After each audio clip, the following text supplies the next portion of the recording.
Aujourd'hui, on vous fait découvrir la propulsion des fusées. Et oui, comment arracher plusieurs centaines de tonnes du sol, quels sont les principes physiques en jeu et comment conçoit-on et construit-on un moteur capable d'un tel exploit? Depuis le choix des carburants jusqu'au test grandeur nature, en passant par la modélisation informatique, on remonte toute la chaîne de fabrication d'un moteur spatial. Préparez-vous à en apprendre plus sur Ariane 6 grâce à 2 scientifiques de l'Agence spatiale française. 3, 2, 1, décollage!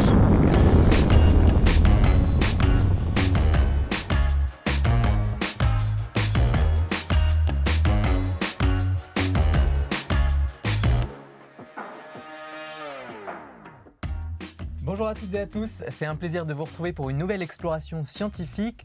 Aujourd'hui, on va parler des lanceurs et plus précisément de ce qui leur permet de décoller, la propulsion.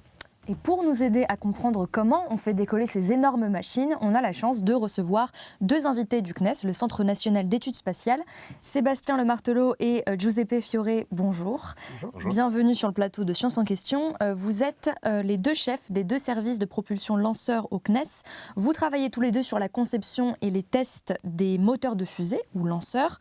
Mais quelle est votre spécialité à chacun, Sébastien par exemple? Alors moi, dans mon service, on va étudier les choses d'un point de vue système, c'est-à-dire des choses au sens large. On va se poser des questions, quelles vont être les cibles du moteur fusée, quelles vont être les cibles des éléments qui alimentent le moteur fusée. Et on va s'intéresser à le concevoir en amont, par exemple.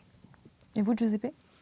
Et moi, dans mon service, qui entre autres interagit beaucoup avec le service de Sébastien, on s'occupe plutôt de la partie composants. On se concentre sur les composants, toutes les petites briques qui font le moteur, les chambres de combustion, les turbomachines, des vannes ou d'autres technologies comme les propulseurs solides.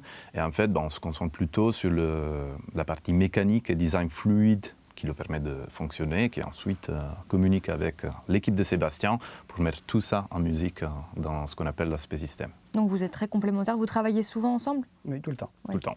Alors avant d'aller plus loin, j'aurais précisé quelque chose. On va souvent utiliser fusée, le terme lanceur. C'est quoi la différence finalement entre les deux, Sébastien? On a tendance à utiliser le terme lanceur parce que la majorité de nos fusées, même nos fusées européennes, ont un but de mettre un satellite en orbite.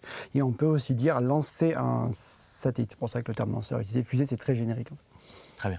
Bon alors là, on va parler donc de lanceurs. Et quand on regarde par exemple un lanceur comme Ariane 6, c'est le dernier né, le lanceur européen. Quand on le regarde décoller, donc s'arracher de la gravité terrestre, on se doute qu'il faut une énergie considérable pour que ce soit possible. Mais sur quel principe physique ça repose, ça? C'est le même principe physique que dans à peu près tout ce qui décolle de la Terre. C'est le principe de l'action-réaction qui est utilisé aussi en aviation. On va éjecter de la matière. Alors nous ici c'est sous forme de gaz, mais dans l'absolu ça marcherait avec beaucoup de choses. On va éjecter beaucoup de matière pour créer une force à l'intérieur du moteur fusée qui va être reprise sur la fusée et qui va permettre de décoller. Donc on la pousse littéralement du bas vers le haut. Mais alors Giuseppe, comment on peut générer une poussée aussi importante? Parce que du coup, un lanceur c'est quand même entre 500 et 800 tonnes. Alors la poussée, on la génère en profitant de l'énergie qu'on stocke dans des matières qui peuvent être de différentes natures. Et en fait, ce qu'on fait, c'est qu'on entretient des réactions de combustion, pour la plupart des réactions de combustion, pour convertir cette énergie chimique en énergie cinétique. Et c'est cette énergie cinétique qui, du coup, entretient le processus dont Sébastien parlait, de génération de cet effet action-réaction, qui nous permet, du coup, de générer cette poussée qui doit être au moins supérieure au poids du lanceur. Donc imaginez une poussée au moins supérieure à 800 tonnes dans le cas de Ariane 6. C'est impressionnant. Alors, en amont de cette émission, on a demandé à nos abonnés sur Instagram de répondre à une petite question. Donc, comment on appelle les substances utilisées pour la propulsion des fusées? On leur a donné 4 propositions de réponse. Donc, les pergols, les propergols, les hydrogels ou les ergols. Regardons un peu ce qu'ils ont répondu. Donc, propergol à 50%. Giuseppe, Sébastien, quelle est la bonne réponse? Je dirais qu'il y en a 2. Il y avait un petit piège en fait. Oui, Il y a un petit piège. Il y en a 2 et ça permet aussi de clarifier et de bien introduire les types de fusées qu'on a, parce que les propergols, donc 50% correct, et ensuite, 28%, mais c'est les ergols aussi. Et normalement, on appelle propergol, en fait, tout ce qui constitue les propulseurs solides, ce qu'on appelle booster aussi des fois, et ergol, c'est les liquides qu'ils ont utilisés ensuite pour entretenir la combustion dans des moteurs qu'on appelle à propulsion liquide. Alors depuis qu'on a lancé le premier lanceur dans l'espace en 1957, enfin, c'est les soviétiques qui avaient lancé ce premier lanceur, est-ce que la technologie a beaucoup évolué, Sébastien ? Alors, il faut savoir qu'on se base toujours, on a parlé de l'action-réaction, donc depuis le début on est sur le même principe, on a une chambre de combustion qui éjecte des gaz. Après, on a, en avançant dans l'histoire, on a utilisé des ergols, comme on a dit juste avant, des ergols de plus en plus complexes, etc. Et on a amélioré la technologie, mais le moyen de base est le même. On va avoir des systèmes pour avoir la pression et donc la force la plus grande possible dans la chambre de combustion. On va mettre des pompes, etc. pour avoir un moteur qui est capable de pousser, mais on reste sur une technologie qui a assez peu évolué. Après, dans le détail, il y a des choses qui ont extrêmement évolué, des choses qu'on comprend bien mieux maintenant qu'avant, mais si on dézoome, on est sur la même logique. Avant, tout était fait un petit peu avec des calculs à la main, les calculs de structure, etc. Et tout était beaucoup plus expérimental, ce qui allait impacter forcément le coût, voire le délai des développements. Aujourd'hui, on a quand même pas mal d'avancées dans la simulation, dans la mise en place d'essais, etc. Ça permet d'optimiser ça. Ça permet d'optimiser le temps, les temps, voire d'aller regarder dans des détails qu'autrement serait impossible à regarder de près. Et de l'autre côté, on regarde les premiers lanceurs, par exemple, ils n'avaient pas autant d'électronique. Ça, on peut le voir aussi dans les voitures. On peut faire une analogie, il y avait des voitures qui étaient complètement hydrauliques, ou mécaniques, il y a une quarantaine, cinquantaine d'années. Aujourd'hui, on a quand même des évolutions. Avec les lanceurs, on en a profité également, ce qui nous permet de simplifier les architectures et en quelque sorte aussi de réduire les risques associés à un lancement. Alors maintenant qu'on comprend mieux ce qui fait décoller une fusée, on va s'intéresser d'un peu plus près au moteur. C'est notre séquence Science en action.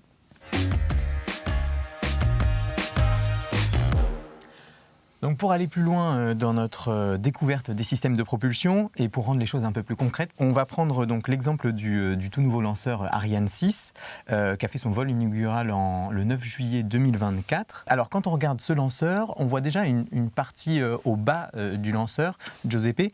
Ce sont les boosters. Vous avez commencé à nous en dire quelques mots en répondant au quiz. Qu'est-ce que c'est et à quoi ça sert ces boosters ? Les boosters sont là pour aider à s'arracher de la gravité terrestre, fournir ce qu'on appelle kick, fournir vraiment cette énergie qui permet au lanceur déjà de s'échapper de la gravité pour puis laisser continuer les autres étages à propulsion liquide faire le boulot. Concrètement, il y a quoi à l'intérieur ? Donc c'est de la matière solide, mais qu'est-ce qu'on trouve finalement ? Il s'agit d'un solide qui est déjà un mélange de combustible et oxydant. Il peut y avoir plusieurs formulations, sans rentrer trop dans la technique, et je vais plutôt vous donner un exemple tout simple.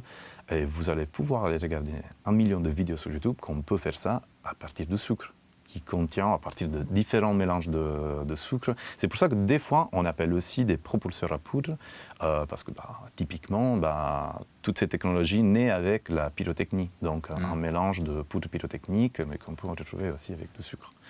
Mais les formulations qu'on utilise sont bien plus avancées du sucre et nous permettent. Voilà. Et en fait, le secret du propulseur solide, c'est que je l'allume, je n'ai pas besoin de groupe de pompage, je n'ai pas besoin de groupe qui m'aide à entretenir un écoulement. L'écoulement se auto-entretient, et ce qui en fait un gros avantage, et ce qui en fait aussi un désavantage. Le solide, une fois que c'est allumé, c'est allumé. Donc, on ne peut plus l'arrêter, et une fois qu'il est consommé, en plus, il n'y a plus rien. Après, on ne peut pas le rallumer, quoi. On ne peut pas le rallumer parce que simplement l'ergol est consommé, et même les protections thermiques à l'intérieur ont été un petit peu consommé par le processus. Et donc aussi d'où l'intérêt après qu'il se détache et qu'il retombe sur Terre. Le détachement a un autre intérêt important. J'ai de la masse sèche, on l'appelle masse sèche. Aucun intérêt de l'amener en orbite. Je la détache pour permettre à ce qui reste du véhicule d'être le plus léger possible. Alors en plus des boosters sur Ariane 6, on trouve des propulseurs liquides, vous commenciez à nous le dire. Tout à fait. Donc dans l'étage principal, donc là ce qui figure en bleu sur le schéma, on a un autre moteur. Alors est-ce que vous pouvez nous en dire quelques mots sur ce moteur ? C'est le moteur principal, on va dire. Oui, c'est le moteur d'étage principal, en effet, qui s'appelle Vulcan 2.1. Lui, c'est un moteur à propulsion liquide. Donc on a besoin de 2 réservoirs qui nous amènent les ergols. Donc on devient ergol liquide, qui dans ce cas-là sont hydrogène liquide et oxygène liquide.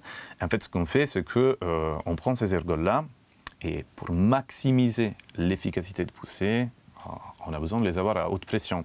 On a 2 choix quand on parle de haute pression. Soit on met toutes les dizaines de mètres de réservoir en pression, ce qui veut dire rajouter de la complexité, voire ça nous oblige à avoir des épaisseurs de matière de réservoir pour les faire tenir la pression qui serait probablement impossible à faire décoller, trop de masse. Soit, on a une astuce qu'on utilise sur le moteur Vulcain, c'est d'utiliser ce qu'on appelle des turbopompes. Ça, c'est des groupes de pompage. C'est une turbine entretenue par des gaz chauds qui ont fait passer en turbine, qui fait tourner une pompe et qui nous permet de pressuriser l'ergol. Qu'est-ce que ça veut dire? On passe d'une basse pression à la haute pression, et c'est avec cet ergol à haute pression qu'on réalise une combustion efficace, qui génère ensuite de la poussée.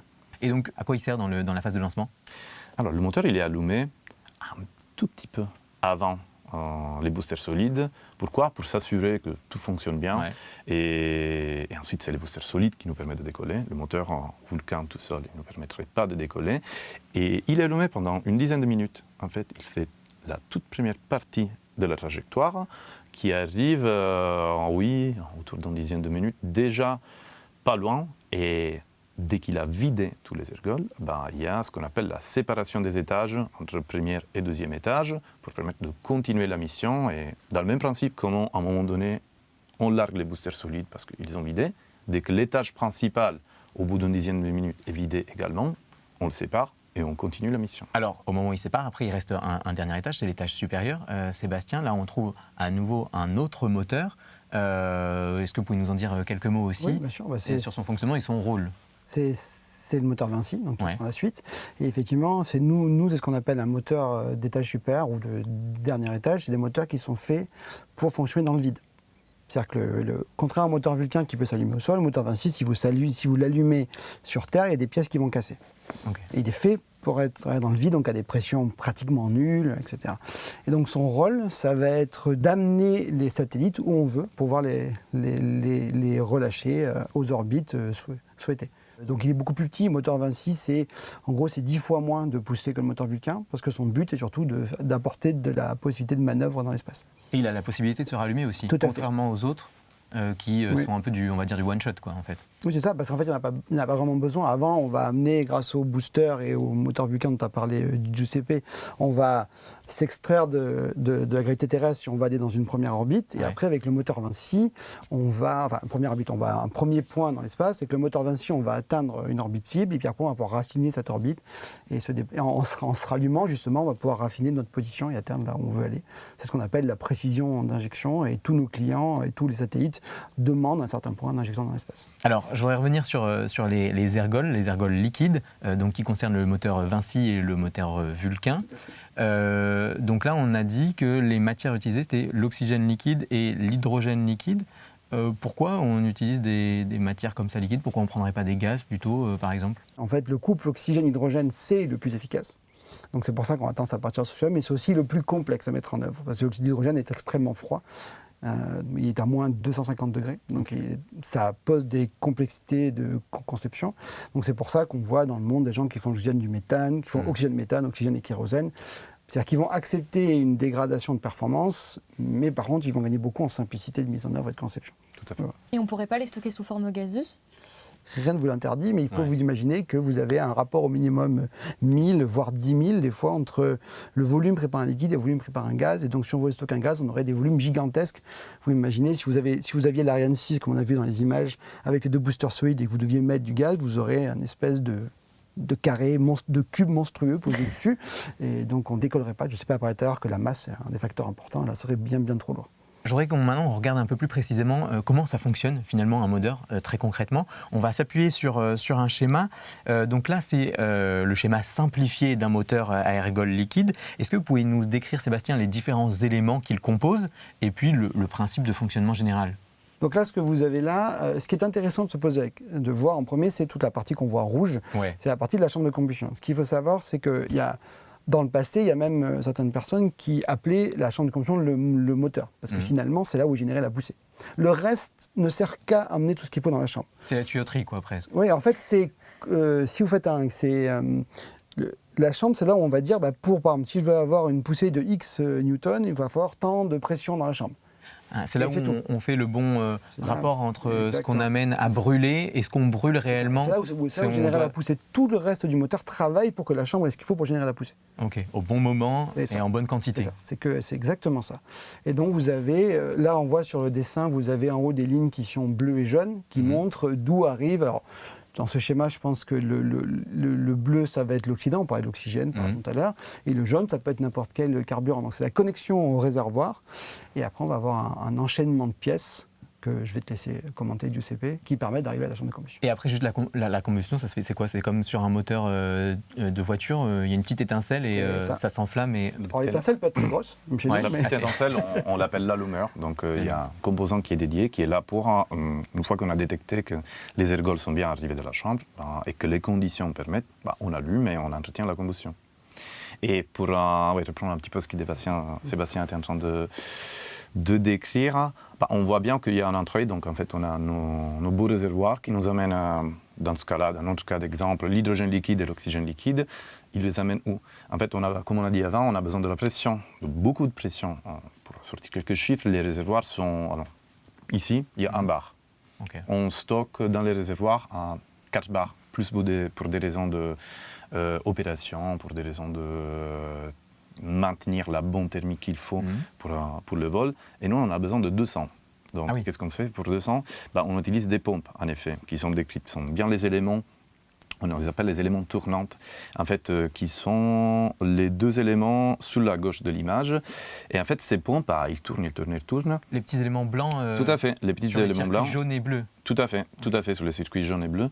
Les pompes, elles tournent pour en partir du coup de la vitesse au fluide, et en donnant cette vitesse-là, on arrive à les compresser, à les pressuriser, pour ensuite les envoyer dans la chambre. Mais dans la chambre, on est à 3000 degrés Kelvin, ce qui fait 2700 degrés Celsius à peu près. Donc c'est très très chaud. Il y a très peu de matériaux sur Terre. Capable de résister à cette chaleur. Voire, il n'y en a pas. Résister, qu'est-ce que ça veut dire? Pas uniquement ne pas fondre, mais Pas se maintenir des bonnes caractéristiques mécaniques. En fait, l'astuce qu'on emploie souvent dans les moteurs fusées, et on le voit bien si on suit à la sortie de la petite tuyauterie jaune, c'est que si on regarde la tuyauterie bleue, elle est injectée directement dans la tête de combustion. Ouais. Ça, c'est souvent le cas de l'oxygène. Si on regarde la tuyauterie jaune, en fait, on l'amène en bas de la chambre et on lui fait faire un tour un petit peu. Mais pourquoi? En effet, on profite du fait d'avoir de l'hydrogène frais Pour refroidir la hyper chambre. froide, pour fournir une chemise de refroidissement à la chambre. Et du coup, moi, j'ai ce matériau de la chambre qui se trouve extrêmement froid d'un côté, extrêmement chaud de l'autre côté. Et bon, ça se trouve que si l'ingénierie derrière ça, en termes de mécanique et thermique, est bien faite, elle se trouve juste dans la bonne range de température qui lui permet de survivre à ces conditions-là. Voilà. Et du coup, de permettre au gaz d'avoir leur expansion et de générer de la poussée. Et alors, dans un moteur, il faut aussi pouvoir délivrer, on l'a dit, la bonne quantité. Donc tout ça, j'imagine, il y a un système de vannes qui permet de s'ouvrir. C'est quoi? C'est les petits cercles qu'on voit avec des croix à l'intérieur? C'est les petits cercles avec des croix qu'on voit à Et donc, l'intérieur. tout ça aussi, ça doit être pensé, c'est des composants essentiels d'un moteur. Oui, complètement. C'est des composants essentiels. Même ces vannes-là, on ne peut pas en prendre sur étagé d'autres applications parce qu'il y a peu d'applications qui travaillent avec ces températures, avec ces pressions, etc. Donc il faut les développer spécifiquement. Et même là, il y a plusieurs options en fait, qui dépendent encore une fois des cycles moteurs. On peut avoir des moteurs qu'on appelle réglables, c'est-à-dire un petit peu comme le moteur de notre voiture. Avec les vitesses. Soit avec les vitesses, soit avec l'accélérateur, on peut décider d'aller sur un point haut, sur un point bas, de tourner plus ou moins vite. Dans ce cas-là, les vannes ont évidemment une fonction active dans le sens que c'est le cerveau, ce qu'on appelle l'ordinateur de bord, qui commande au moteur, fais-moi ce point-là de poussée, et du coup il va jouer avec les vannes. Soit on peut avoir, et c'est le cas du moteur Vulcan 2.1, des moteurs qui ne sont pas réglables en vol. C'est-à-dire, on fait des essais de réception ici au sol avant de les envoyer pour regarder comment le moteur se comporte. S'il y a des réglages, on les fait immédiatement, on les code en dur dans les vannes, et puis on sait que le moteur il se comporte sur ce point-là, et on lui fait suivre la mission sur ce unique et seul point de fonctionnement. Et alors, au moment de la conception, justement, Sébastien, comment on arrive à construire une architecture de moteur qui fonctionne? C'est quoi le point de départ, en fait? Justement, ça, en plus, ça va faire référence au lien qu'on a entre nous, entre les deux services. Au début, le point de référence, c'est vraiment la mission. On va dire, on veut construire, soit on veut construire une nouvelle fusée, soit on réfléchit à l'utilisation d'une en cours. Ce qu'on fait qu'à Ariane 6, on se dit, voilà, on veut mettre, par exemple, je donne un exemple, 10 tonnes en orbite géostationnaire. Donc là, il y a d'autres ingénieurs que nous, des services spécialisés, que ce soit chez nous ou dans l'industrie, qui vont faire des calculs pour dire, si on amène 10 tonnes là, quelle trajectoire on peut avoir, quelle poussée il faudrait. Donc on travaille évidemment avec eux, mais eux, ils font tout un calcul en amont. Et en fait, de ça va sortir des chiffres qui vont dire, en fait, on a estimé dans une première approche qu'il nous faut tant de poussées dans un premier étage. Pour le Vulcain, il faudrait tant de poussées. Pour le Vinci, il faudrait tant de poussées. Et après, on travaille ensemble. Donc là, moi, ce que je vais recevoir en entrée, ça va être la poussée comme non. Par exemple, on va me dire, je veux un moteur qui fait 1000 kN. On va souvent réfléchir aux ergols en avance. Donc, à ce moment-là, on va savoir qu'on va utiliser l'oxygène hydrogène, l'oxygène méthane ou autre, on va le savoir. Et le rôle des ingénieurs dans mon service, ça va être de prendre ça et de réfléchir déjà à une architecture moteur. Et donc, toute la partie, la question que vous posiez sur le réglage, comment est-ce qu'on sait, ça va être fait en amont par des ingénieurs système, justement, qui vont choisir l'architecture, qui vont réfléchir au positionnement des vannes, combien de vannes, à leur ouverture, qui vont réfléchir au choix des pompes et des turbines, mais du point de vue global. Et après, justement, on va transférer ça aux spécialistes qui sont dans le service de Giuseppe, qui vont pouvoir nous faire un premier retour en disant les vannes que vous avez choisies, si jamais je prends des extraits, un petit exemple, ils vont peut-être nous dire la vanne que vous pensez, en fait, elle n'existe pas du tout, non, mais une vanne réelle, c'est différent, et les pompes, ça va aller ou pas aller. Donc on va avoir un vrai retour des spécialistes pour refaire un moteur qui se rapproche un peu plus de la réalité, et après on va échanger comme ça. En moyenne, ça prend combien de temps, du coup, de concevoir un moteur, alors ? On est entre 5 et 10 ans, je pense, tout compris. Oui. Et derrière ces 5-10 ans, on parle de conception, et ensuite il y a toute la partie fabrication, suivi, montage, assemblage et test. Voilà. Et ensuite on parle de qualification, c'est-à-dire que... On doit donner un coup de tampon pour dire OK. Un coup de tampon, lui, il est capable de répondre à ces spécifications-là, plus des conditions un petit peu limites, des conditions extrêmes qu'on va tester pour être sûr que dans tout le domaine de vol du lanceur, on est bien, on est qualifié, on a déjà de l'expérience sur ces points de fonctionnement. Et c'est tout ça qui peut prendre entre 5 et 10 ans, et tout est mis en musique par un travail de l'agence, un travail de l'industrie, un travail des laboratoires de recherche qui nous aident aussi dans les phases un petit peu plus complexes quand on est face à des phénomènes spécifiques. Très bien, merci pour ce petit aperçu. Il est temps de jouer un peu, on va passer à la séquence vrai ou faux.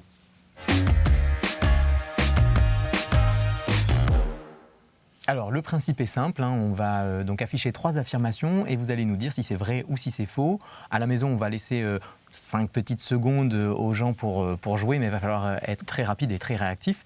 Alors, on commence tout de suite avec la première affirmation. On a déjà utilisé la propulsion nucléaire pour envoyer des lanceurs dans l'espace. Alors, est-ce que c'est vrai? Est-ce que c'est faux? Là, je vous laisse choisir lequel. Ça, c'est une question précise. S'il y a des spectateurs qui répondent, ce sera intéressant. Mais non, la réponse est malheureusement faux. Il y a beaucoup d'études sur la propulsion nucléaire. Il y a eu des objets dans l'espace, des sortes de satellites avec la propulsion nucléaire, etc. Mais on n'a jamais fait d'étage de fusée, comme on parlait c'est-à-dire un étage où on remplacerait le moteur Vulcain, on remplacerait le moteur Vinci. On n'a pas. Une mini centrale nucléaire. On n'a pas fait. Ouais. Alors on passe à la deuxième affirmation. Il faut autant d'énergie pour se déplacer dans l'espace que pour décoller de la Terre. Est-ce que c'est vrai ou est-ce que c'est faux? Giuseppe, peut-être? C'est faux. On a besoin de beaucoup d'énergie sur Terre. Quand dans l'espace, finalement, même avec des petites poussées, on peut se déplacer pour changer d'orbite, mais on n'a pas la gravité contre nous. Très bien. Alors dernière affirmation. Un moteur est spécifique à chaque lanceur. Alors là, Sébastien, je me tourne vers vous. Est-ce que c'est vrai ou faux? C'est un petit peu des deux. Okay. C'est-à-dire qu'effectivement, comme il faut du temps pour fabriquer un moteur et pour fabriquer du coup le lanceur, la fusée autour, on va pas, le plus souvent, on va penser à un moteur pour un lanceur, mais dans l'absolu, on pourrait, si je peux donner un exemple, on peut comparer, si vous avez une voiture, il y a des sociétés aujourd'hui qui proposent de transformer votre voiture thermique en voiture électrique. C'est le même principe, c'est-à-dire que si on prenait le Vulcain et qu'on mettait sur un lanceur japonais ou américain ou autre, il faudrait qu'il refasse toute l'interface. mais la physique est la même. Donc c'est dans l'absolu possible, mais c'est quelque chose qui est quand même assez rarement fait. Enfin, si ça n'a pas été pensé depuis le début. Mais ça a quand même déjà été fait dans le passé. Si on prend le cas d'Ariane 6, par exemple, ça fournit un bon exemple. Les boosters, les fameux boosters dont on parle depuis un petit moment, il n'est pas spécifique à Ariane 6. C'est un booster qui, sous forme de premier étage solide, sert aussi au lanceur Vega, aujourd'hui Vega C, qui est un autre lanceur européen. Et en fait, il y a cette interchangeabilité dans le sens où on a une ligne de production et puis on sort des propulseurs qui servent comme booster Ariane 6, des propulseurs qui servent au Vega. Ceci pourquoi, en fait, avoir cette stratégie-là nous permet du coup d'installer une seule ligne de production et du coup de faire des économies, des énormes économies. On précise, quand on dit utiliser le même moteur, c'est pas réutiliser le même exemplaire, c'est le même modèle de moteur. C'est le même modèle, c'est exactement le même modèle de moteur qui a suivi les mêmes étapes de conception, test et qualification, mais que puis est produit en série. Même si non série, on ne parle jamais de 10 000, 100 000. C'est des petites séries. Merci à tous les deux pour ces explications. Alors, concevoir un moteur de fusée, ce n'est pas simplement suivre une notice de montage, ça nécessite une grosse réflexion en amont et ça nécessite notamment de faire de la recherche. On en discute tout de suite dans l'esprit d'équipe avec nos deux invités. C'est parti.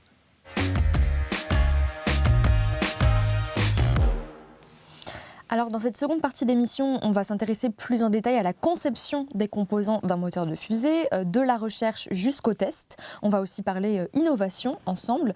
Mais déjà, quand on conçoit ce type de composants, il faut avoir en tête que, on l'a dit, les moteurs de fusée sont utilisés dans des conditions extrêmes et donc leur fabrication impose beaucoup de contraintes. Giuseppe, votre travail, c'est entre autres de mener des recherches pour sécuriser et fiabiliser au maximum ces composants. Ça paraît évident dit comme ça, mais pourquoi c'est plus complexe que quand on construit un moteur de voiture, par exemple ? C'est d'abord, Sébastien vient de citer 2-3 choses comme la cryogénie profonde, le fait d'utiliser des ergols, et ensuite il faut pomper à des hautes pressions pour obtenir une combustion à haute pression. Bon, c'est toutes des choses qu'on ne fait pas au quotidien, point numéro 1.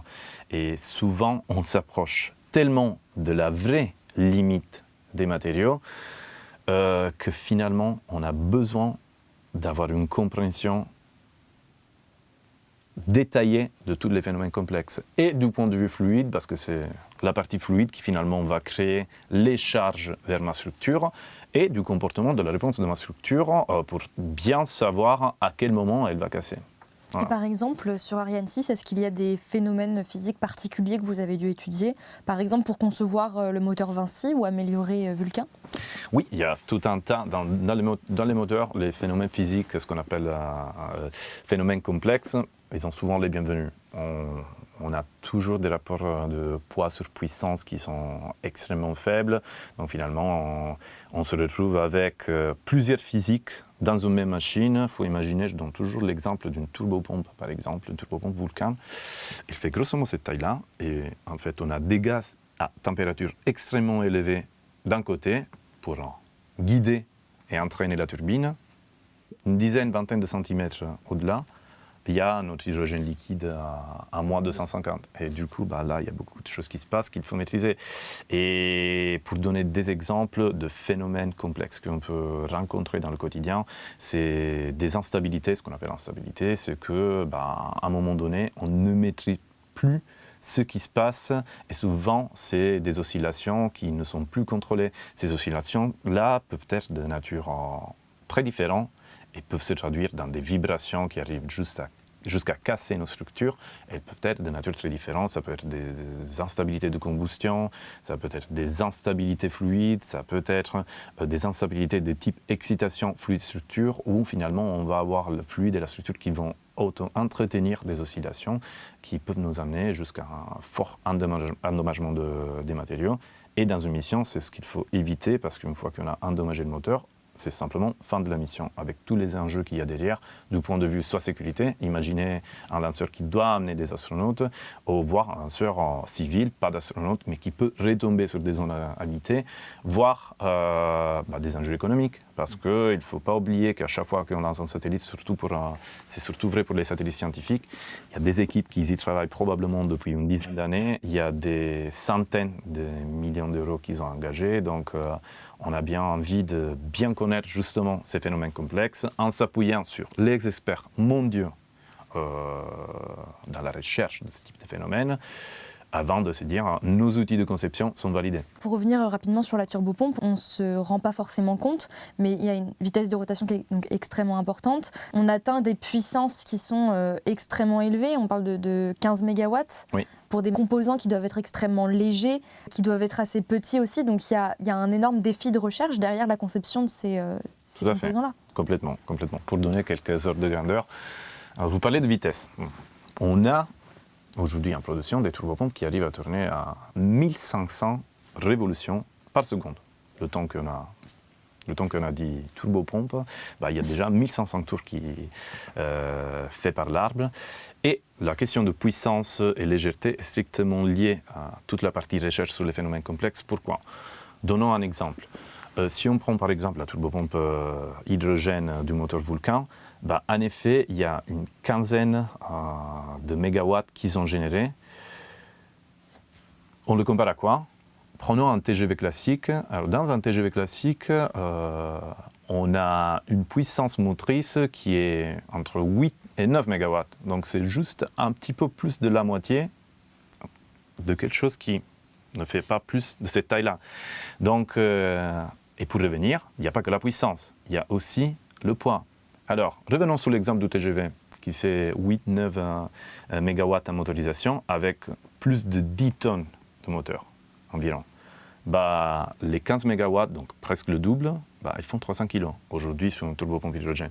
Donc en fait, on se retrouve avec ce qu'on appelle des densités de puissance qui font que le ratio entre masse et puissance est extrêmement faible et ça nous met souvent dans des cas très spécifiques dans l'industrie, ce qui nous oblige à effectuer de la recherche parce que finalement, il faut juste imaginer que en fait, j'ai énormément de puissance, donc toute petite oscillation à cette puissance-là peut entraîner des vibrations de ma structure qui, elle est obligée d'être légère.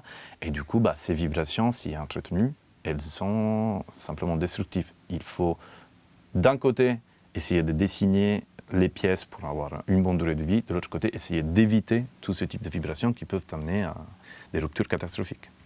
Au-delà de la recherche fondamentale, il y a aussi tout un tas d'innovations technologiques qui voient le jour pour faire des moteurs de plus en plus performants et de plus en plus puissants.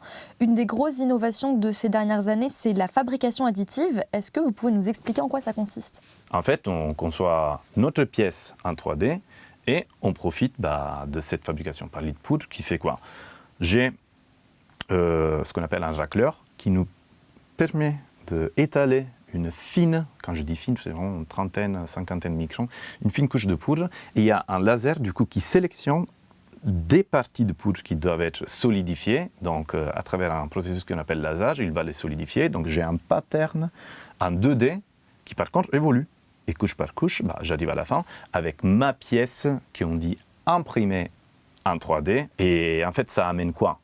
Ça amène déjà une universalité parce que je n'ai pas besoin d'avoir mon outillage spécifique à cette pièce-là. Je peux faire bien cette pièce, une autre pièce qui sert au lanceur, des pièces de conception complètement différentes.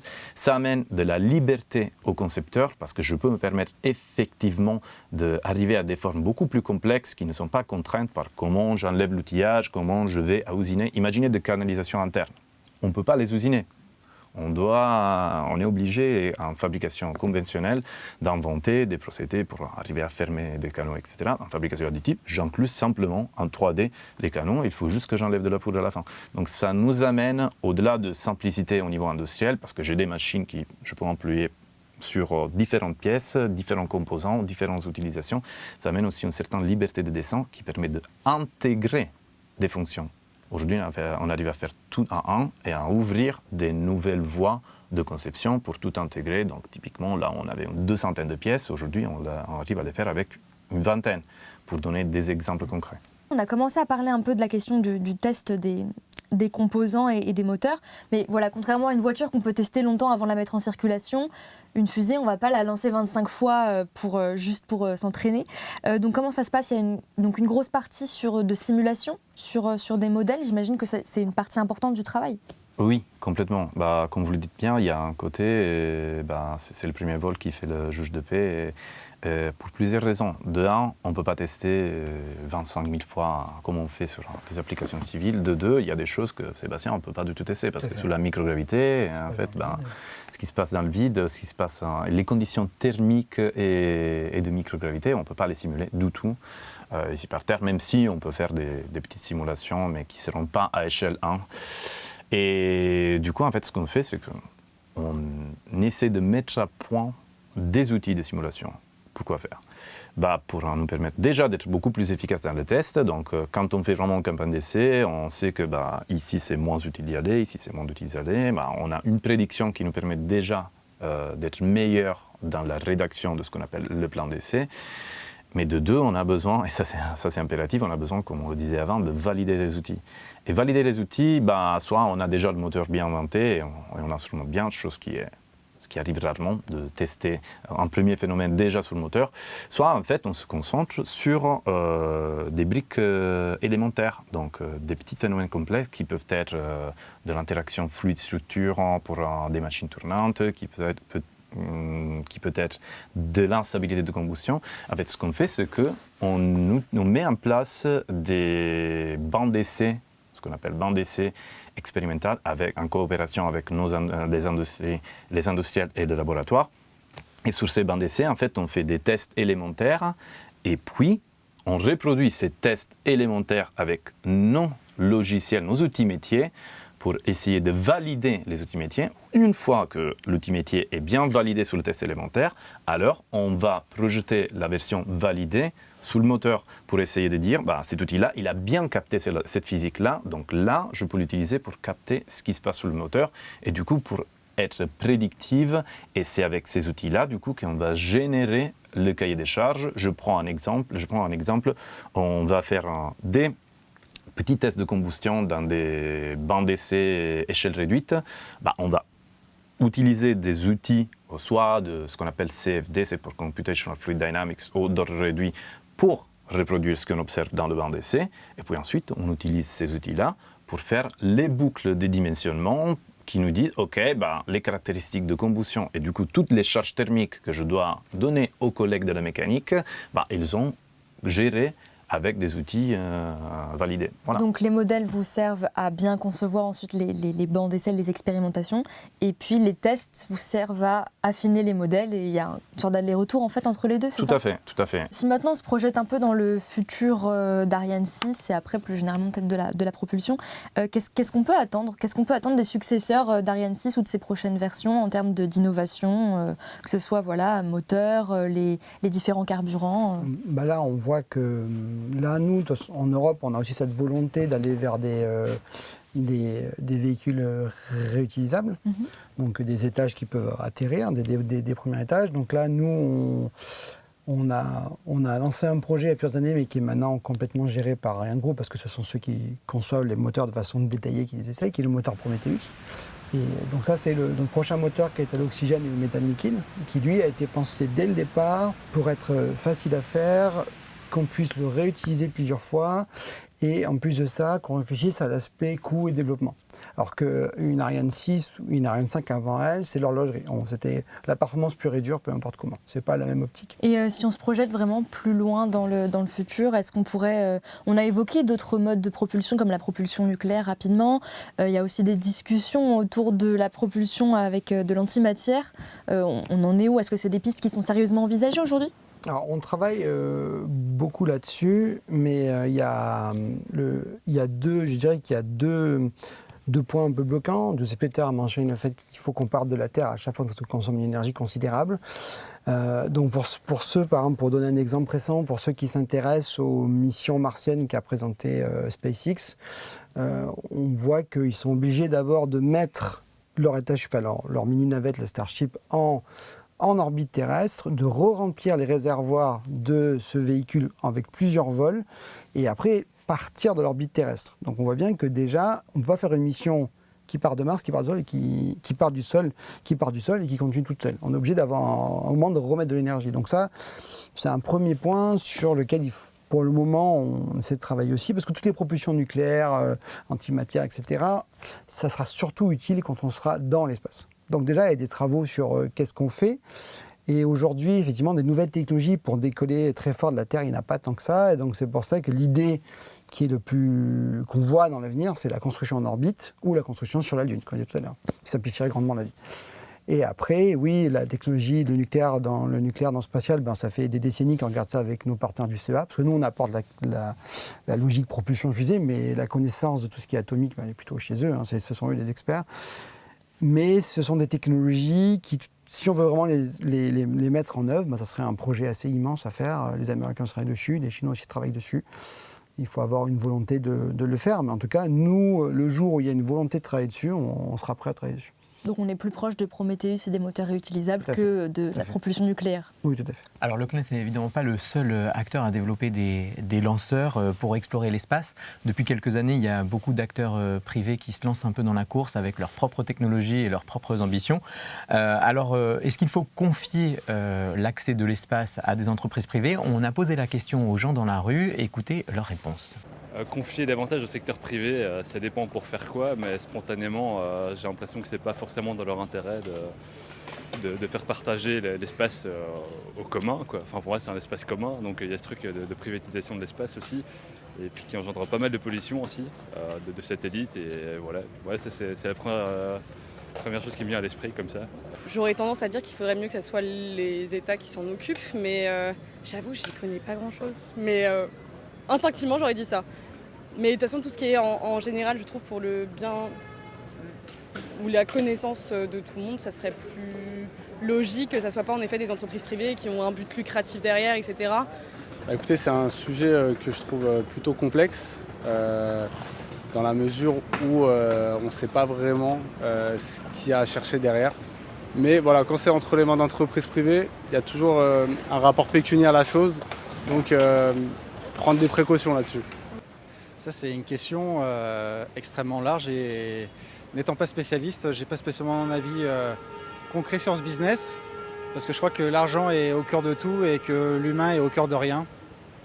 Donc, ouais, j'ai qu'une réponse. Moi, c'est se tourner plutôt vers l'humain, prendre soin de chaque humain avant d'aller chercher les étoiles. Alors Sébastien, Giuseppe, peut-être une réaction à chaud à ce que vous venez d'entendre, Giuseppe ? Oui, en effet, il y a un petit peu de méfiance vis-à-vis du secteur privé qui peut se comprendre du fait que dès qu'on a un secteur privé, on a du business.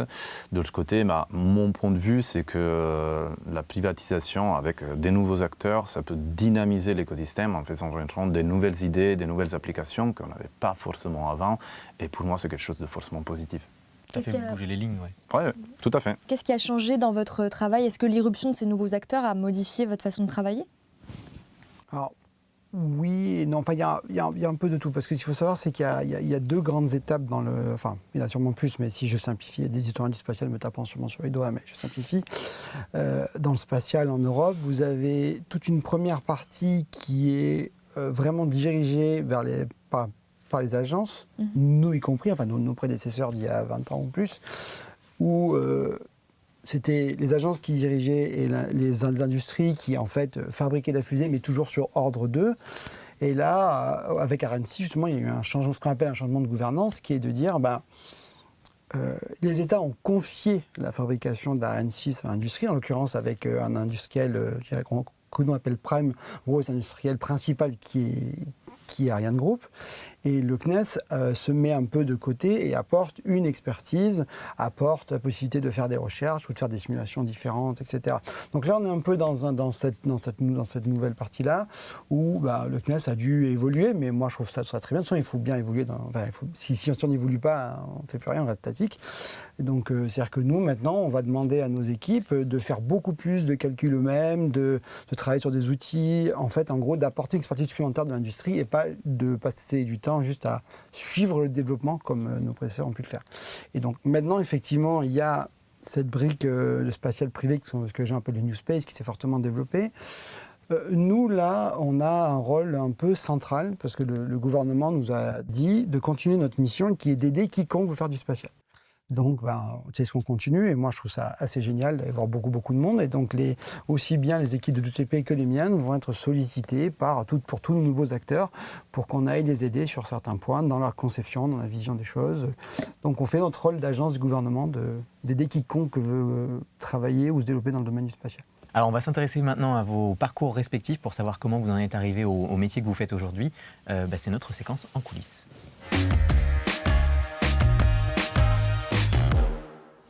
Alors nous, ce qu'on aime bien faire au début de cette séquence-là, c'est de vous proposer un petit défi. Donc on va vous demander à chacun de nous présenter vos parcours en 30 secondes top chrono. Sébastien, c'est vous qui commencez. Dès que vous êtes prêt, on lance le chrono. Allez, est-ce qu'on peut y aller? Ouais. On y va, alors c'est parti. Alors, moi, il faut savoir qu'après le bac, je voulais m'orienter vers les endroits où je serais le plus au contact avec des chercheurs, avec des gens qui travaillent vraiment dans les sciences. Et donc, j'ai fait une licence de physique. Après, j'ai fait un master en mécanique, donc mécanique des fluides, mécanique du solide. Et je me suis spécialisé en modélisation, justement, et en outils de simulation numérique. Et j'ai fait un master de recherche dessus. Puis j'ai fait une thèse derrière, une thèse qui était cofinancée déjà par le CNES à l'époque, sur de la simulation très fine des fluides cryogéniques. Et vous pouvez peut-être terminer comment vous êtes arrivé à votre poste actuel? Après, j'ai travaillé dans des organismes de recherche privés, et puis quand il y avait un poste ouvert au CNES, j'ai candidaté et j'ai commencé dans un poste d'ailleurs qui serait aujourd'hui dans le service de WCP ou turbopompe. D'accord, et bien WCP justement, on va enchaîner avec vous. Même règle, 30 secondes pour vous présenter. Est-ce qu'on peut lancer le chrono? Oui. C'est parti, on y va. Alors moi, en général, passionné de physique, passionné de sciences. J'ai une licence en ingénierie aérospatiale prise entre Italie et Allemagne. En Allemagne, où je commence ma carrière dans la propulsion moteur-fusée avec une activité de conception et test de petits prototypes, ce qui m'amène ensuite à venir sur Paris où je commence à bosser au CNES comme ingénieur mécanique, ensuite pour les turbopompes et aujourd'hui, j'ai le service qui s'occupe de la conception des composants moteur-fusée. Parfait, bravo à tous les deux. Vous avez bien relevé le défi. Mais on a juste eu un petit aperçu là de vos parcours, donc on aimerait en savoir un peu plus. Ouais. Alors Giuseppe, très jeune, vous avez choisi de vous orienter dans les sciences sans avoir forcément d'exemple autour de vous, dans votre entourage. Donc finalement, c'est quoi? C'est vraiment le goût et la passion des sciences qui vous a décidé à vous lancer? Complètement. Je pense que dès 15-16 ans, je savais que j'aurais fait soit mathématiques, soit physique, ou soit ingénierie aérospatiale. J'y voyais un certain goût dans décrypter la complexité de ces systèmes-là. Et je n'avais pas forcément de personnes dans l'entourage qui faisaient ces choses-là, mais j'ai eu des bons professeurs qui m'ont incité, voire poussé dans ma carrière scientifique, ce qui fait que oui, pour moi, c'était un choix assez facile de me diriger vers l'ingénierie, sans pourtant être passionné de Star Trek ou séries de voyage spatial. C'était plus l'aspect complexité complexité et multiplicité des sciences dans une seule matière qui m'a attiré vers ce domaine. Oui. Sébastien, pour vous, le spatial, c'était pas forcément une vocation. Ce qui vous intéressait initialement, c'était plutôt l'informatique. Et d'ailleurs, vous aviez des professeurs qui vous incitaient à faire plutôt une prépa maths. Qu'est-ce qui vous a poussé à ne pas suivre ce conseil finalement? Je disais, oui, moi j'ai voulu... J'étais pas dans l'idée de faire des études qui m'amenaient à faire un concours, etc. Ça m'intéressait pas. Moi, je voulais faire des sciences. Je rejoins un peu du CP, je voulais faire des sciences comme ça. Et donc, c'est vrai que je me suis rapproché plus d'un cursus qui est fait dans d'autres pays, en Italie, par exemple, où on va directement à la licence. Et moi, j'ai fait ça. Et donc, j'ai commencé en me disant, je veux faire de la physique, je veux faire ça. C'est ce qui m'intéresse. Et je verrai un peu après. Alors, j'avais quand même dans l'idée de rechercher un cursus qui avait des débouchés, parce que faire de la physique, ça ouvre un monde immense. Et donc c'est vrai que je me suis découvert un intérêt petit à petit pour tout ce qui était mécanique des fluides, et comme effectivement j'ai toujours eu pas mal de goût pour tout ce qui était numérique, informatique, etc., je me suis orienté en simulation numérique et en modélisation, à partir du Master 1. Ouais. Master 1, Master 2, et après ça a guidé mon choix de thèse et des gens avec qui j'ai travaillé. Et qu'est-ce qui vous a plu dans le format d'enseignement tel qu'il est dispensé à l'université? Moi, j'aimais le côté. Déjà, ce que j'aimais, c'est que j'ai fait beaucoup de choses diverses. Parce que, il y a des cursus. Les cursus de base, ils vont être. Si vous êtes en physique, vous allez faire évidemment toutes sortes de physique, mais vous avez le choix pour prendre des options qui sont un petit peu inhabituelles. Et moi, j'aimais bien ça. Moi, j'ai fait de l'astrophysique, j'ai fait de la mécanique quantique, j'ai fait de la relativité générale. Un petit peu en option, mais j'adorais ça. Et j'adorais ce contact aussi avec les chercheurs qui étaient là. Donc, ça m'avait toujours beaucoup plu. Giuseppe, vous, à l'université de Pise, vous avez aussi suivi des enseignements d'ingénierie. Est-ce qu'il y en a certains qui vous ont marqué plus que d'autres ? Oui, complètement. J'ai été marqué par les études. Alors, l'ingénierie, oui, mais aussi de physique. On faisait aussi à côté beaucoup de physique. J'étais complètement marqué par toute la partie physique moderne, donc ce qui peut inclure la quantique, la relativité. Déjà, toute la théorie de l'électromagnétisme, c'est quelque chose qui m'avait beaucoup pris à l'époque. En plus de ce qui était plutôt lié à mes fonctions d'aujourd'hui, qui était la partie thermodynamique et en général études de fonctionnement des moteurs fusées. Et en parallèle de ces cours, vous avez rencontré un petit groupe d'étudiants qui avaient un peu le même goût complètement que vous pour les sciences. Et ensemble, vous fabriquiez des fusées. Qu'est-ce que vous tirez de cette expérience que vous trouviez peut-être pas dans les cours ? Est-ce que c'était complémentaire ou...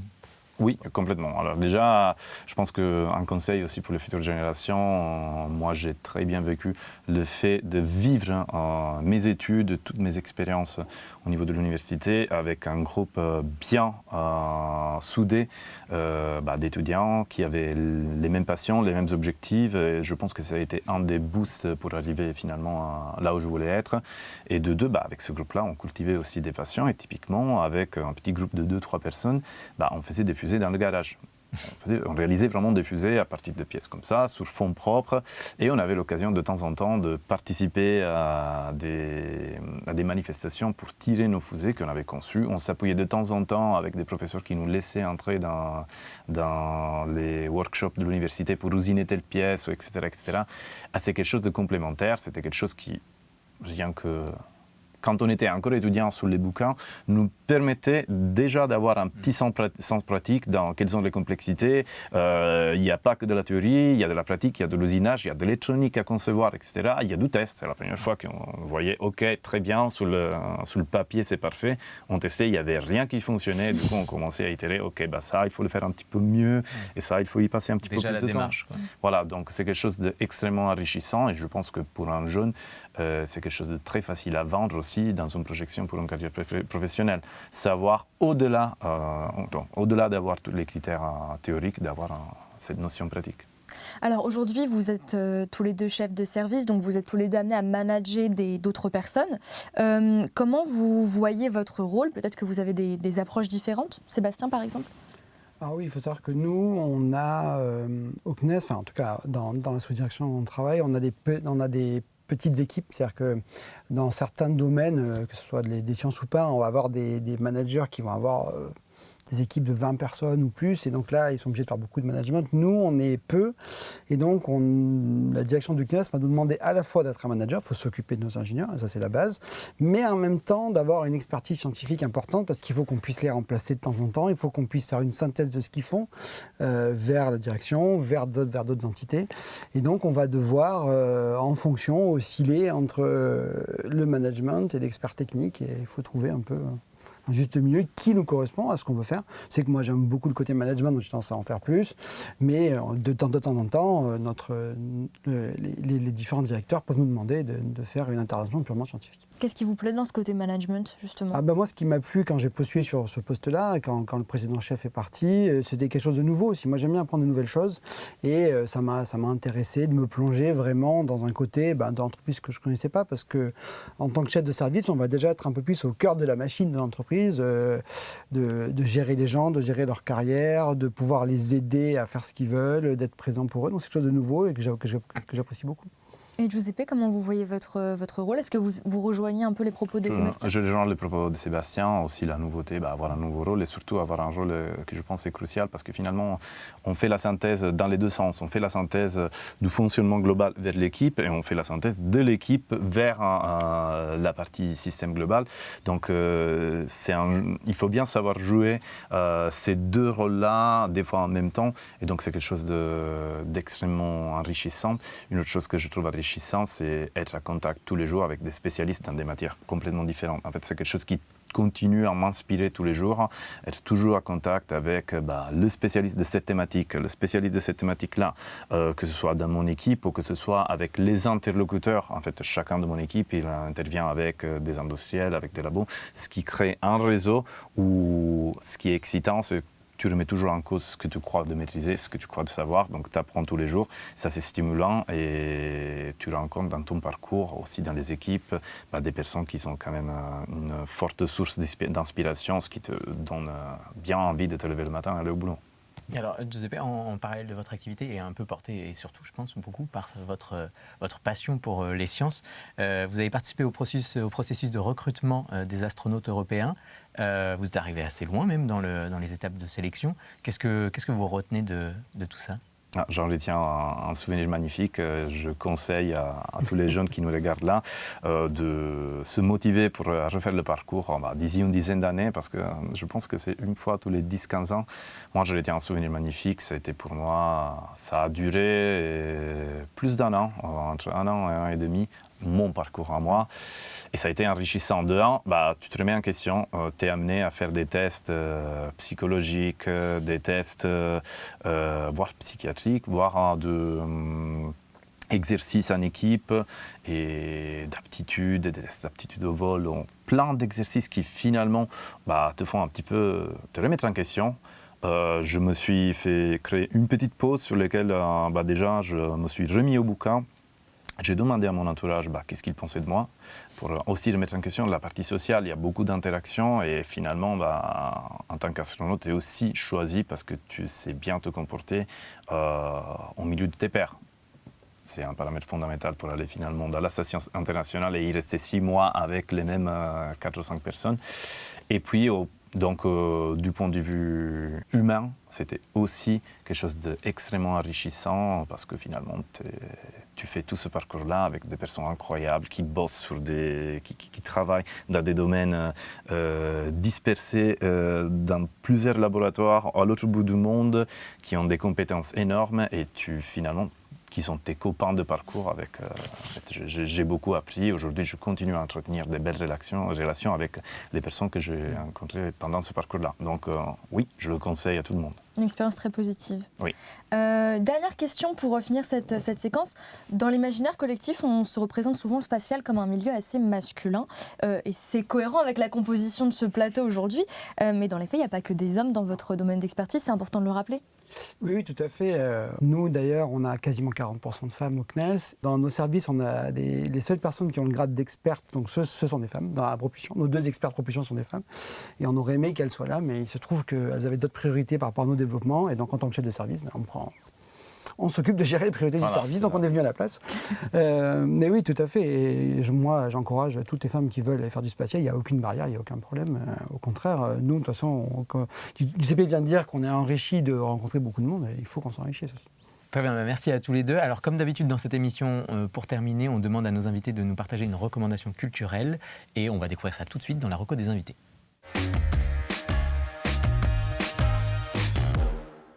Alors Sébastien, on commence avec votre recommandation. Qu'est-ce que vous avez choisi de nous partager ? Alors moi, je suis quelqu'un qui est un grand joueur de jeux vidéo en dehors du travail et je me suis posé donc la question, dans le cadre de la propulsion, qu'est-ce qu'il y a des jeux qui peuvent être intéressants ? Alors il y en a sûrement plein, mais j'en ai choisi un ou deux, parce que je me suis dit quelque chose qui n'est pas trop représenté et qu'en tant qu'être humain, on a du mal à s'apercevoir, c'est la complicité de se déplacer dans l'espace. On prend un moteur fusée, on prend un petit moteur en avance, oui d'accord. Il faut savoir qu'on ne peut pas freiner dans l'espace. C'est-à-dire que quand on a eu notre moteur, pendant ce temps, si on coupe le moteur, on continue à avancer. Donc il faut qu'on remette un réacteur dans l'autre sens pour repousser et arriver à une vitesse nulle. Et donc c'est pour ça que là, un des jeux plus connus qui est venu à l'esprit, c'est Elite Dangerous, ça, vous pouvez voir à l'écran, qui dans le maniement qui oblige le joueur à manipuler son vaisseau dans l'espace est assez bien fait là-dessus et vous montre la complexité de manœuvrer quelque chose avec des propulseurs dans l'espace. C'est assez réaliste, c'est bien reproduit. Oui, c'est-à-dire après la réalité est quand même complexe, mais oui. Et pareil à Outer Wilds aussi, dont la boucle de gameplay principale est d'aller de planète en planète, d'élément en élément dans un vaisseau, pareil, montre la complicité de ce que c'est rien qu'atterrir sur un élément. Et si on n'a pas des rétrofusées allumées, on va juste se cracher sur un élément. Donc je pense que c'est quelque chose pour appréhender, c'est Ouais, c'est ça, bien, qui est assez Par le complexe jeu, parce en que, plus. parce que nous, êtres humains sur Terre, si Mm. on avance pas avec nos jambes, on s'arrête. Mm. Dans l'espace, si on s'arrête, en fait, on continue tout droit. Et vous, Giuseppe, qu'est-ce que vous avez choisi de nous recommander? Alors, j'ai choisi de vous présenter un bouquin. Ça ne parle pas de propulsion, mais ça parle plutôt de science. Donc, ça reste dans le thème. Et c'est un bouquin qui s'appelle Longitude. C'est par Dava Sobel. Et en fait, c'est pas de la science-fiction, c'est pas un roman. C'est vraiment quelque chose qui s'est passé. En fait, 1714. C'est l'époque où le marché, les bateaux font une bonne partie de l'économie mondiale. Et en Angleterre, en 1714, il y a le Parlement qui met en place ce longitude d'acte. C'est quoi ce longitude d'acte? En fait, c'est tout le monde à l'époque sait reconnaître la latitude. En regardant les étoiles, on sait reconnaître la latitude, mais on ne sait pas encore reconnaître la longitude. Pourquoi simplement la latitude? Oui, et la longitude non, parce que la Terre tourne. Et en fait, ça, c'était très embêtant pour les navigateurs, justement. Donc ça a impacté énormément l'économie de navires que finalement allaient soit se couler parce qu'ils n'étaient pas dans la bonne position, soit ils étaient complètement perchés à l'autre endroit et finalement ça faisait quand même du business. Pourquoi je vous raconte ça? Parce que l'histoire qui nous amène de ce longitude acte, donc c'était un prix équivalent, je pense, entre 10 et 20 millions d'euros d'aujourd'hui, l'histoire qui se passe entre ce longitude d'acte et finalement la découverte d'une façon fiable pour découvrir la longitude a amené à des découvertes incroyables au niveau scientifique. Il y a eu des petits acteurs comme Galilée, comme Euler, d'autres célèbres scientifiques qui ont participé aux longitudes d'acte et de façon un petit peu collatérale, ils ont fait des découvertes, qu'on utilise aujourd'hui, la première mesure de la vitesse de la lumière, ou toutes d'autres choses, qui étaient initialement faites, dont par exemple la découverte des lunes de Jupiter, les galiléennes, étaient faites pour gagner le longitude d'acte. Et c'est une belle histoire qui raconte un petit peu ce qui s'est passé. Je ne voudrais pas vous spoiler. Ils ont bien fait de s'intéresser au sujet, il y a eu des bénéfices. Tout à fait. Et bien, merci à tous les deux pour ces recommandations. On arrive à la fin de cette émission. Merci à vous de l'avoir suivi. On se retrouve très bientôt pour un nouveau sujet Science en question tout aussi intéressant. Ciao les sorciers.